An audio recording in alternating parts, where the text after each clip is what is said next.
আসসালামু আলাইকুম। হ্যালো প্রিয় লিসেনার্স, কেমন আছো তোমরা? আশা করি ভালো আছো, ভালোর দলে আছো। যে যেখান থেকে আমাকে শুনছো সকলকে শুভেচ্ছা অভিনন্দন জানাচ্ছি নতুন একটা ভৌতিক গল্পে। বন্ধুরা, প্রতিনিয়ত তোমাদেরকে ভৌতিক গল্প উপহার দেই বলে মিথ্যা কুসংস্কারকে আমরা কখনো বিশ্বাস করি না। আশা করি তোমরা মিথ্যা কুসংস্কার সমাজে রটাবে না। বাংলা ভাষাভাষী, এপার বাংলা ওপার বাংলা, সারা দুনিয়া জুড়ে সকল বাংলা ভাষাভাষী সকলকে শুভেচ্ছা অভিনন্দন আমার ইউটিউব চ্যানেলের পক্ষ থেকে। আজকের এপিসোড রাতের রিক্সা। গল্প পাচ্ছি আমি বাদর রায়হান, আছি তোমাদের সঙ্গে। শব্দ sound editing Tahmina Raihan Mim, poster design also Tahmina Raihan মিম।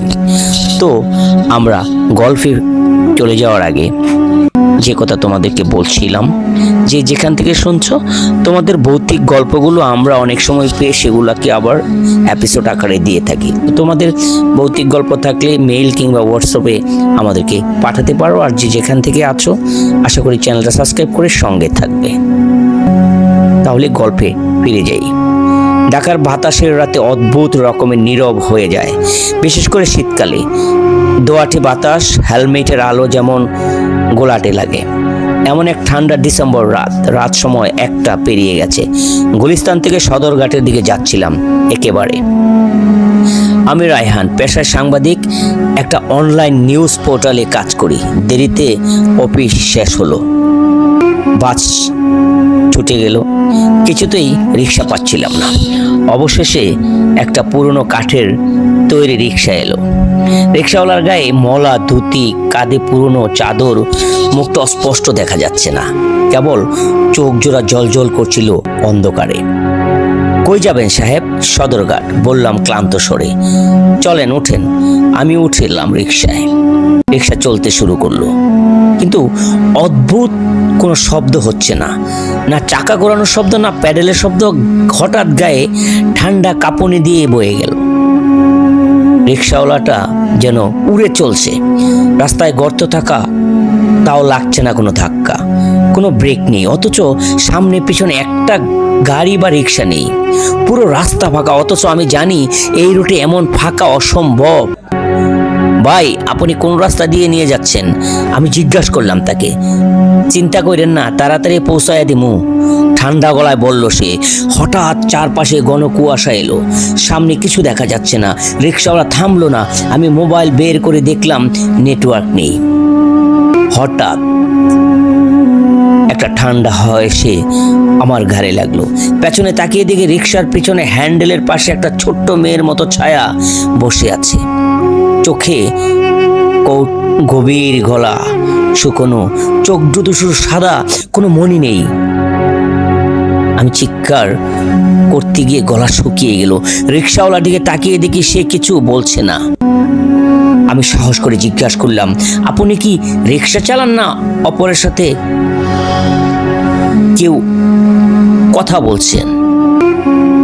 রিক্সাওয়ালা হেসে বলল, সে তো সবসময় সাথে সাথে কথা বলি, সাথে সাথে আমার থাকে। আমি হিম হয়ে গেলাম। কে? আপনার গলা কাঁপছে? মাইয়াডা 10 বছর আগে মইরা গেছে। সদরঘাট থেকে আইসে রিক্সা উঠছিল। রাস্তা পার হওয়ার সময় একটা ট্রাক থেকে পিছনে পিষা দিয়ে গেছে। আমি কিছু করতে পারি নাই। এরপর থেকেই সে আমার লগেই থাকে দিন রাইতে। তাহলে আপনি? আমি থেমে গেলাম। আমি রিক্সা চালাই, মরার আগ পর্যন্ত চালামো।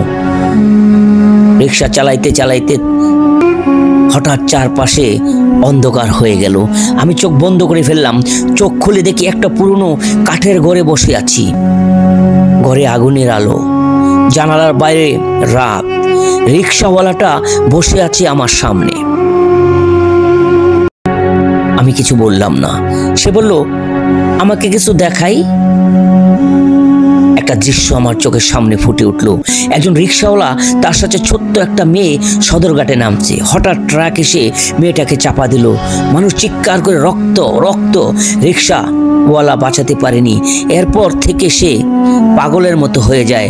সবার কাছে বলে তার মেয়ে তার সাথে কথা বলে, খায়, ঘুমায়, হাসে। লোকজন তাকে পাগল ভাবে। একদিন সে নিজেই আত্মহত্যা করে নদীতে ঝাঁপ দিয়ে। আমি চিৎকার করে উঠলাম, তাহলে আপনি মরেছেন? রিক্সাওয়ালা শুধু বলল, আমি মরি নাই, আমি মরতাছেন, আপনি মরতাছেন। আমার চোখ খুলে গেল।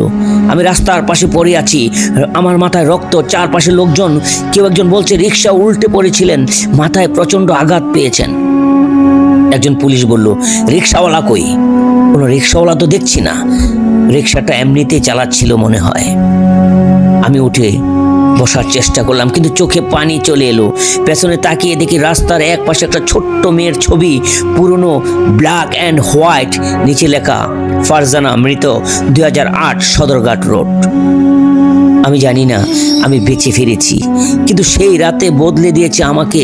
এখনো মাঝে মাঝে রিক্সা দেখলেই মনে পড়ে সেই অদ্ভুত রিক্সাওয়ালার চোখ, তার মেয়ের সাদা চোখ দুটো, আর আজব গভীর রাতের গুলিস্তান থেকে সদরঘাটের দিকে গেলে কেউ কেউ বলে একটা রিক্সা দেখা যায়, চালায় এক বুড়ো, সাথে বসে থাকে একটা মেয়ে। কেউ কোনো কথা বলে না, কিন্তু কেউ যদি ভুল করে উঠে পড়ে, সে আর আগের মতো থাকে না।